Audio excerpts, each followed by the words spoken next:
Hey everybody, what's going on? It's Friday. That means it's time for another Full Draw Friday. This one is episode number 36. Last week I said 34. I think I put it up as 34. The first time it was actually 35, so I screwed that up, but I got it fixed. Anyway, this one is 36. Today we're going to go back to the format we did last week. We're going to keep rolling with that. I haven't had time to get the sounders and all that stuff put together or segment names necessarily, but we're going to stick with the same thing. Hopefully you guys are liking that. And then we'll get out of here. We'll get into the weekend. We're looking forward to being at the BHA event tomorrow up at Lake Shelbyville. They're doing kind of a combined event with the Army Corps of Engineers and the Illinois S3DA, doing a bow shoot up there on a new course that they've developed. So that's going to be really cool. We're going to be up there. If you guys are in the area, stop by, say hi, bring your bows and shoot. Take a tour of the place. It's going to be a lot of fun. We're really looking forward to it. But before we do that, let's get through this episode of Full Draw Friday. It's number 36.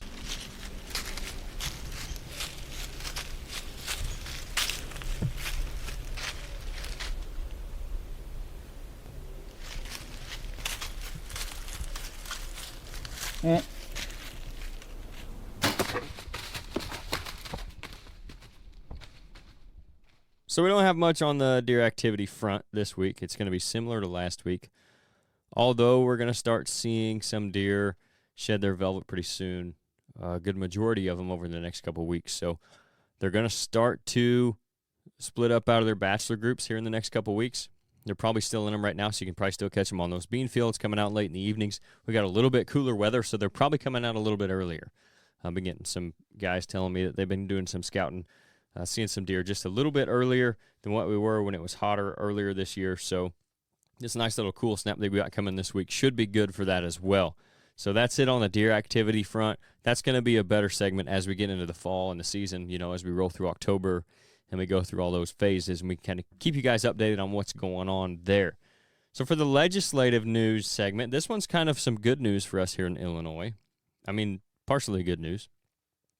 As of August 9th, that's when this article was published anyway, Illinois residents won't have to renew their fishing, trapping, or hunting license every year starting in 2024.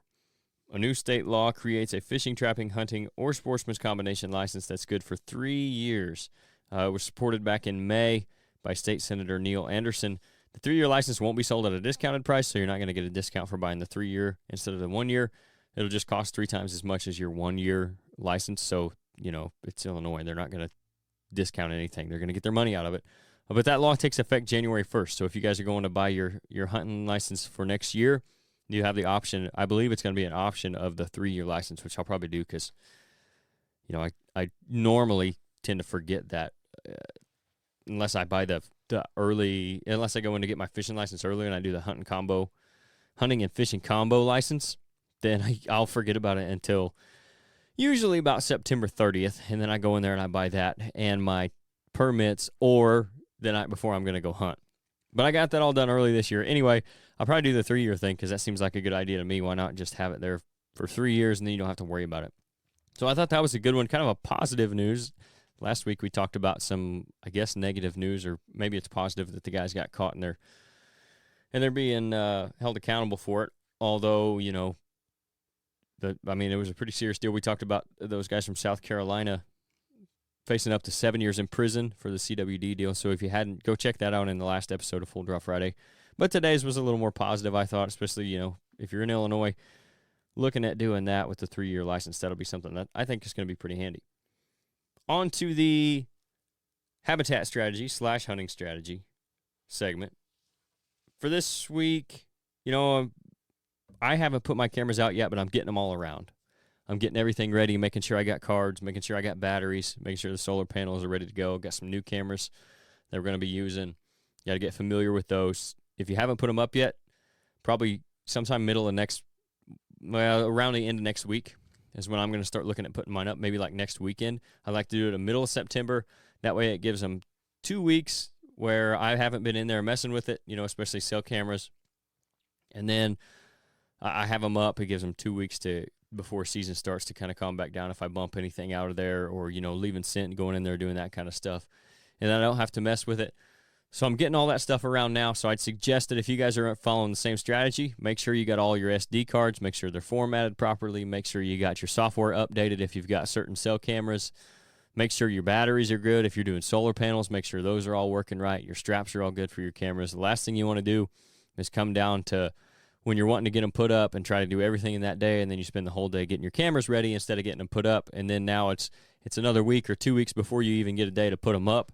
I know how that goes right now. Everybody's busy, so then all of a sudden it's the beginning of October and you haven't got your cameras put up yet, so you really don't know what's going on. So if you're putting up cameras, if you're following the same kind of timeline as I am for towards the end of next weekend, make sure you're getting all that stuff ready. That's going to be kind of the hunting tip for this week.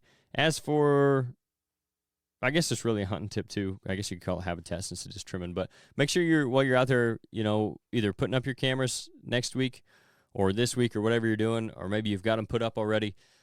Make sure your shooting lanes are all good. You can double check your straps on your stands while you're doing that as well. Or if you're doing like mobile setups and you have places where you think you might go set up, make sure all your shooting lanes are still good, especially if you went and trimmed them, earlier this year, back in the spring or even late winter. You're probably going to have to do less than some people like me who haven't trimmed anything yet in certain places, but make sure those are all good because, again, you don't want to be doing that stuff the first time you climb up in the stand and making all that noise. So be sure you got all your shooting lanes trimmed up. That's the hunting tips for this week on this episode. Now on to the North American Whitetail segment. And this week we've got an article out of North American Whitetail from their latest issue. It is by Glenn Helgeland. I know I'm probably butchering that. I've never seen this guy's name in here before.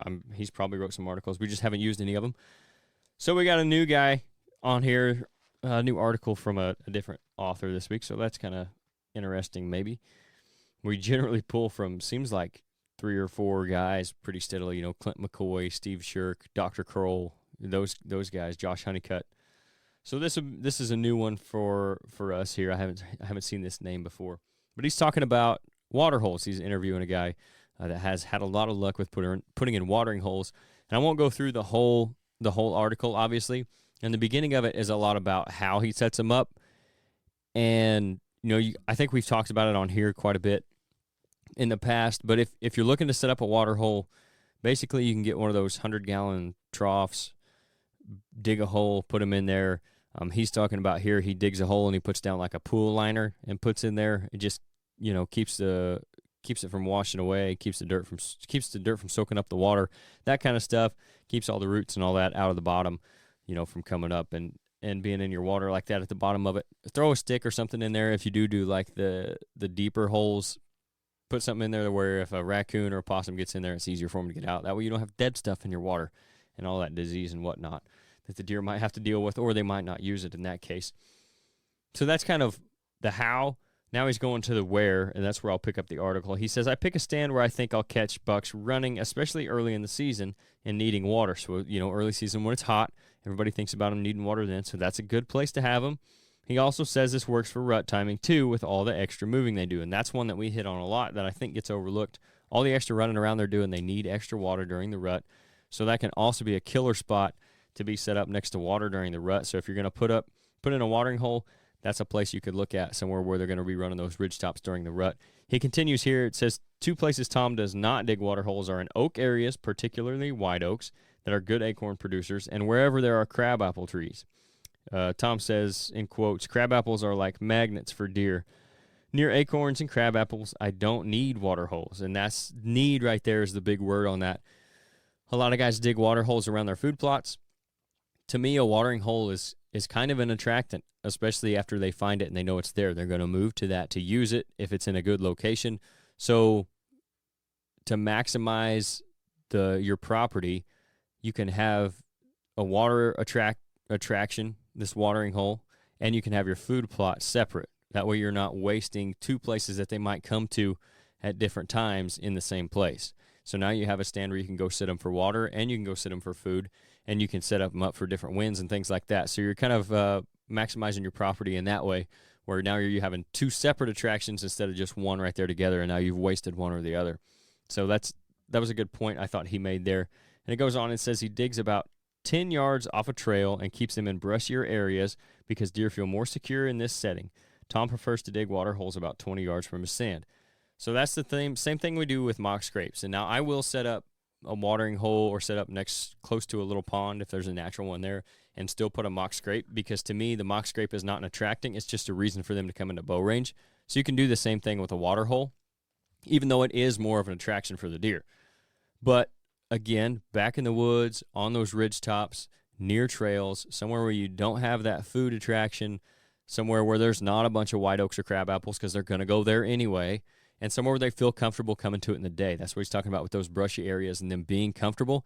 They're not necessarily going to want to come out into a wide open field to drink water in the middle of the day, especially mature bucks. But they may do that when they need a drink because they have to drink water. They may do that during the day if it's back in a secluded area, in the timber. And that's where if I'm making a man-made water hole, I'll do that in a timber set situation. So that's the North American whitetail segment for the week. And the last one we finish up with is the question of the week. And this one, the guy says he planted his food plots early this fall. So he did the Nebraska plot. He planted them early. He says, I've got nothing growing. I planted them in the first week of August. It's now the end of August, and I don't see anything germinating. What can I do? Should I wait it out and see if anything does come up, or should I plant again? If so, what can I plant? That was a really good question that I saw on one of our Facebook pages. In my opinion, if you've gone 4 weeks, and it kind of depends. It kind of depends on if you've had rain or not.